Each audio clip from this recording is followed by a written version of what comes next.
ಪರಂ ಶಾಂತಿ Kannada YouTube channel ಪರಂ ಶಾಂತಿ ಬೇಹದ್ ಜ್ಞಾನಕ್ಕೆ ಸ್ವಾಗತ.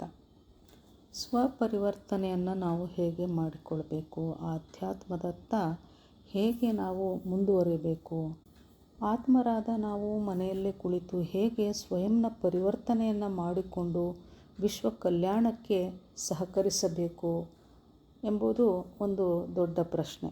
ಇದಕ್ಕೆ ಬಾಪೂಜಿಯವರು ಹೇಳ್ತಾರೆ, ಮೊದಲು ನೀವು ನಿಮ್ಮನ್ನು ನೀವು ತಿಳಿದುಕೊಳ್ಳಬೇಕು.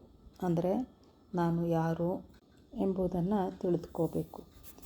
ನಾನೊಂದು ಆತ್ಮ ಅನ್ನುವುದು ಈಗ ಕಾಮನ್ ಆಗಿ ಎಲ್ಲರೂ ಹೇಳ್ತಾ ಇದ್ದಾರೆ. ಆದರೆ ಆತ್ಮ ತಾನು ದುಃಖದ ಜೀವನ ಅನುಭವಿಸಲು ಕಾರಣ ಏನು, ನನ್ನ ದುಃಖಕ್ಕೆ ಯಾರು ಕಾರಣ, ಆತ್ಮನ ಜನ್ಮ ಯಾವಾಗ ಆಯಿತು, ಇದನ್ನೆಲ್ಲ ಡೀಟೇಲ್ ಆಗಿ ಆತ್ಮದ ಬಗ್ಗೆ ತಿಳಿದುಕೊಳ್ಬೇಕಾಗತ್ತೆ. ಬಾಪೂಜಿಯವರು ತಮ್ಮ ಅನೇಕ ವಿಡಿಯೋಗಳಲ್ಲಿ ಅನಂತ ಬ್ರಹ್ಮಾಂಡಗಳು ಹೇಗೆ ಹುಟ್ಟಿದವು, ನಮ್ಮ ಬ್ರಹ್ಮಾಂಡ ಶಿವನು ಹೇಗೆ ಸೃಷ್ಟಿ ಮಾಡಿದ, ಅದನ್ನು ಹೇಗೆ ರಚಿಸಿದ ಮತ್ತು ಆ ಶಿವನನ್ನು ಮಹಾಬ್ರಹ್ಮಾಂಡದ ಮಾಲೀಕ ಮಹಾಶಿವ ಹೇಗೆ ಸೃಷ್ಟಿ ಮಾಡಿದ, ಯೂನಿವರ್ಸ್ ಹೇಗೆ ಕೆಲಸ ಮಾಡ್ತಾ ಇದೆ, ಅದರ ಸೃಷ್ಟಿ ಹೇಗೆ ಆಯಿತು, ಅಲ್ಲಿ ಆತ್ಮಗಳು ಹೇಗೆ ಹುಟ್ಟಿಕೊಂಡವು, ಆತ್ಮ ಈ ಬ್ರಹ್ಮಾಂಡದ ಆತ್ಮವೇ ಅಥವಾ ನಾವು ಬೇರೆ ಬ್ರಹ್ಮಾಂಡದಿಂದ ಬಂದಂತಹ ಆತ್ಮರಾಗಿದ್ದೇವೆಯೇ, ಇದೆಲ್ಲ ಬಾಪೂಜಿಯವರ ವಿಡಿಯೋಗಳನ್ನು ನೋಡಿ ಜ್ಞಾನವನ್ನು ಪಡೆದುಕೊಳ್ಬೇಕಾಗುತ್ತೆ. ಪರಮ ಸತ್ಯವನ್ನು ತಿಳಿದುಕೊಳ್ಬೇಕು.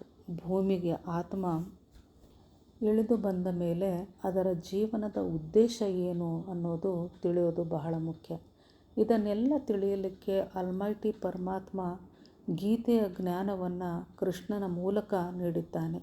Galaxy, universe, multiverse, multiple universe ಇಂತಹ ಕೋಟ್ಯಾನುಕೋಟಿ ಬ್ರಹ್ಮಾಂಡಗಳನ್ನು ಸೃಷ್ಟಿ ಮಾಡಿದ ಸೃಷ್ಟಿಕರ್ತರ ಸೃಷ್ಟಿಕರ್ತ ಆಲ್ಮೈಟಿ ಬೇಹದ್ನ ತಂದೆ. ಈ ತಂದೆ ಯಾರು ಎನ್ನುವುದನ್ನು ತಿಳಿದುಕೊಳ್ಬೇಕು. ಈ ಬೇಹದ್ನ ತಂದೆಯನ್ನು, ಅವನ ಪರಂಧಾಮದ ಜ್ಞಾನವನ್ನು ನಾವು ಪಡೆಯಬೇಕು.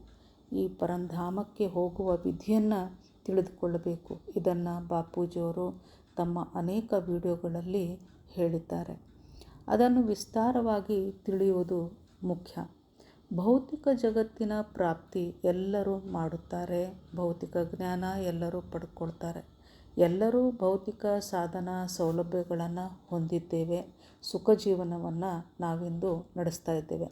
ಆದರೆ ಶಾಶ್ವತ ಆನಂದದ, ಶಾಶ್ವತ ಜೀವನದ ಶಾಂತಿ, ಪರಮ ಶಾಂತಿ ಎಂಬುದು ಈ ಭೌತಿಕದಲ್ಲಿ ನಮಗೆ ಸಿಗೋದಿಲ್ಲ. ಭೌತಿಕ ಜಗತ್ತನ್ನು ಬಿಟ್ಟು ನಾವು ಮೇಲೆ ಹೋದ ನಂತರ ಏನು ಮಾಡಬೇಕು, ಎಲ್ಲಿಗೆ ಹೋಗಬೇಕು, ಇದೆಲ್ಲ ಜ್ಞಾನ ಇಲ್ಲಿಯೇ ತಿಳಿದು ಹೋದಾಗ ಮುಂದಿನ ಪಯಣ ಸುಗಮವಾಗುತ್ತದೆ. ಇದರ ಪ್ರಾಪ್ತಿಯನ್ನು ಮನೆಯಲ್ಲೇ ಕುಳಿತು ನಾವು ಪಡೆದುಕೊಳ್ಬಹುದು. ಭಗವಂತನನ್ನು ಜ್ಞಾನದಿಂದ ಅರಿತು ಆತ್ಮಸ್ವರೂಪದ ಸ್ಥಿತಿಯಲ್ಲಿ ಕುಳಿತು ನಾನು ಆಲ್ಮೈಟಿ ಭಗವಂತನ ಪರಂಧಾಮದಲ್ಲಿ ಇದ್ದೇನೆ ಮತ್ತು ಅಲ್ಲಿಂದ ನನ್ನ ಆತ್ಮನಲ್ಲಿ ಚೈತನ್ಯ ಶಕ್ತಿಯೊಂದು ಇಳಿದು ಬರುತ್ತಿದೆ ಹಾಗೂ ಅದು ನನ್ನ ಆತ್ಮವನ್ನೆಲ್ಲ ತುಂಬಿಕೊಂಡಿದೆ. ಈ ಶಕ್ತಿಯಿಂದ ಅನಂತ ಕೋಟಿ ಬ್ರಹ್ಮಾಂಡಗಳಲ್ಲಿ ಪರಮ ಶಾಂತಿ ಆಗುತ್ತದೆ ಎಂದು ಸಂಕಲ್ಪವನ್ನು ಮಾಡಿಕೊಂಡು ಆಲ್ಮೈಟಿಯನ್ನು ಧ್ಯಾನಿಸಬೇಕು. ಆಗ ನಮ್ಮ ಆತ್ಮನಲ್ಲಿ ಶಕ್ತಿ ಬರುತ್ತದೆ. ಅದುವೇ ಆತ್ಮ ಚೇತನ ಶಕ್ತಿ. ಮತ್ತು ನಮ್ಮ ಈ ಸಂಕಲ್ಪದಿಂದ ಅನಂತ ಕೋಟಿ ಬ್ರಹ್ಮಾಂಡಗಳಲ್ಲಿರುವ, ಅಂದರೆ ಯಾವ ಯಾವ ಬ್ರಹ್ಮಾಂಡಗಳಲ್ಲಿ ಮೃತ್ಯು ಅನ್ನುವುದು ಇದೆಯೋ ಅಲ್ಲೆಲ್ಲ ನಮ್ಮ ಈ ಪರಮ ಶಾಂತಿಯ ಸಂಕಲ್ಪದ ವೈಬ್ರೇಷನ್ ತಲುಪುತ್ತವೆ. ಹೀಗೆ ಮನೆಯಲ್ಲೇ ಇದ್ದುಕೊಂಡು, ಮನೆಯಲ್ಲಿಯೇ ಗೃಹಸ್ಥ ಜೀವನದಲ್ಲಿಯೇ ಇದ್ದುಕೊಂಡು ನಾವು ಧ್ಯಾನವನ್ನು ಮಾಡಿದಾಗ, ವಿಶ್ವ ಕಲ್ಯಾಣಕ್ಕಾಗಿ ಸಂಕಲ್ಪವನ್ನು ಮಾಡಿದಾಗ ನಾವು ವಿಶ್ವ ಕಲ್ಯಾಣಕಾರಿ ಆತ್ಮಗಳಾಗುತ್ತೇವೆ. ಆಗ ಈ ಶರೀರವನ್ನು ಬಿಟ್ಟಾಗ ಬೇಹದ್ನ ತಂದೆಯ ಬಳಿ, ಅವನ ಪರಂಧಾಮಕ್ಕೆ ಹೋಗಿ ನಾವು ಸೇರುತ್ತೇವೆ. ಈ ಎಲ್ಲದಕ್ಕೂ ಮುನ್ನ ನಾವು ಬೇಹದ್ ಜ್ಞಾನವನ್ನು ತಿಳಿದುಕೊಳ್ಬೇಕಾಗುತ್ತೆ. Om of the all things ಇದು ಬಾಪೂಜಿಯವರನ್ನು ಕುರಿತು ಬರೆದಂತಹ ಒಂದು ಪುಸ್ತಕವಾಗಿದ್ದು, ಇದರಲ್ಲಿ ಈ ಧ್ಯಾನದ ವಿಧಿಯನ್ನು ವಿಸ್ತಾರವಾಗಿ ತಿಳಿಸಲಾಗಿದೆ. ಕೇವಲ ನಮ್ಮ ಬ್ರಹ್ಮಾಂಡವಲ್ಲ, ಅನಂತ ಕೋಟಿ ಕೋಟಿ ಬ್ರಹ್ಮಾಂಡಗಳಲ್ಲಿ ಪರಿವರ್ತನೆಯಾಗಬೇಕಿದೆ. ಆತ್ಮವು ಪರಂ ಆತ್ಮವಾದಾಗ ಇದೆಲ್ಲ ಸಾಧ್ಯವಿದೆ. ಯೋಗ ಧ್ಯಾನ ಹೆಚ್ಚಿಸುತ್ತಾ ಹೋದಂತೆ ಪರಿವರ್ತನೆ ತೀವ್ರಗೊಳ್ಳುತ್ತಾ ಹೋಗುತ್ತದೆ. ತತ್ವಗಳು ಪರಿವರ್ತನೆ ಆಗುತ್ತಾ ಹೋಗುತ್ತವೆ. ಮೊಟ್ಟ ಮೊದಲು ಈ ಸೃಷ್ಟಿಯು ಆರಂಭವಾದಾಗ ಈ ಸೃಷ್ಟಿಯಲ್ಲಿ ಪರಂ ತತ್ವದಿಂದ ಕೂಡಿದಂತಹ ಅಂಶಗಳೇ ಇತ್ತು. ಅಂದರೆ ಸೃಷ್ಟಿ ಪರಂ ತತ್ವದಿಂದ ಕೂಡಿತ್ತು. ನಂತರ ಅದರಲ್ಲಿ ಆತ್ಮಗಳ ಶಕ್ತಿ, ಅಂದರೆ ಅದರಲ್ಲಿರುವಂಥ ಆತ್ಮಗಳ ಶಕ್ತಿ ಕ್ಷೀಣಿಸುತ್ತಾ ಹೋಗಿ ಬ್ರಹ್ಮಾಂಡಗಳಲ್ಲಿ ಪರಂ ತತ್ವ ಅನ್ನುವುದು ಕಾಣೆಯಾಯಿತು.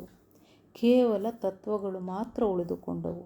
ನಮ್ಮ ಭೂಮಿ 5 ತತ್ವದಿಂದ ಕೂಡಿದೆ. ಕೆಲವು ಬ್ರಹ್ಮಾಂಡಗಳಲ್ಲಿ 3 ತತ್ವಗಳಿವೆ. ಹೀಗೆ ಪರಮ ತತ್ವಗಳೆಲ್ಲವೂ ಜಡತತ್ವಗಳಾದವು. ತತ್ವಗಳು ಅನೇಕವಾಗುತ್ತಾ ಹೋದವು. ಅಂದರೆ ಒಟ್ಟಾರೆ ಈ ಸೃಷ್ಟಿಯು ಅಧೋಗತಿಗೆ ಇಳಿಯುತ್ತಾ ಹೋಯಿತು. ಅದಕ್ಕಾಗಿ ನಾವು ಬಾಪೂಜಿಯವರ ಜೀವನದ ಉದ್ದೇಶವನ್ನು ತಿಳಿದುಕೊಳ್ಬೇಕು. ಬಾಪೂಜಿಯವರ ಜೀವನದ ಉದ್ದೇಶ ತತ್ವದಿಂದ ಕೂಡಿದ ಬ್ರಹ್ಮಾಂಡಗಳನ್ನು ಮೊದಲಿನ ಸ್ಥಿತಿಗೆ, ಅಂದರೆ ಪರಂ ತತ್ವಕ್ಕೆ ತರುವುದಾಗಿದೆ. ಅಂದರೆ ಎಲ್ಲೆಡೆ ಮೊದಲು ಅವಿನಾಶಿ ನಶ್ವರ ಜಗತ್ತೇ ಇತ್ತು. ಈಗ ಈ ಸೃಷ್ಟಿ ಮೃತ್ಯುಲೋಕವಾಗಿ ಪರಿವರ್ತನೆಯಾಗಿದೆ. ಮೃತ್ಯುಲೋಕವಾದ ಈ ಬ್ರಹ್ಮಾಂಡಗಳನ್ನೆಲ್ಲ ಮತ್ತೆ ಪುನಃ ಪರಮ ತತ್ವಗಳಿಗೆ ತರುವುದು, ಅಮರ ಲೋಕವನ್ನಾಗಿ ಪರಿವರ್ತನೆ ಮಾಡುವುದು, ಇದು ಬಾಪೂಜಿಯವರ ಜೀವನದ ಉದ್ದೇಶವಾಗಿರುತ್ತದೆ. ಈ ಮಹಾನ್ ಪರಿವರ್ತನೆಯಲ್ಲಿ ಎಲ್ಲರೂ ಮನೆಯಲ್ಲಿಯೇ ಕುಳಿತು ಧ್ಯಾನ ಮಾಡಿ ಅನಂತ ಬ್ರಹ್ಮಾಂಡಗಳಲ್ಲಿ ಪರಮಶಾಂತಿಯ ವೈಬ್ರೇಷನನ್ನು ಹರಡುವುದರಿಂದ ಮಹಾ ಒಂದು ವಿಶ್ವ ಪರಿವರ್ತನೆಯಲ್ಲಿ ನಾವೆಲ್ಲರೂ ಸಹಕಾರಿಗಳಾಗಬಹುದು, ಸಹಭಾಗಿತ್ವವನ್ನು ನೀಡಬಹುದು.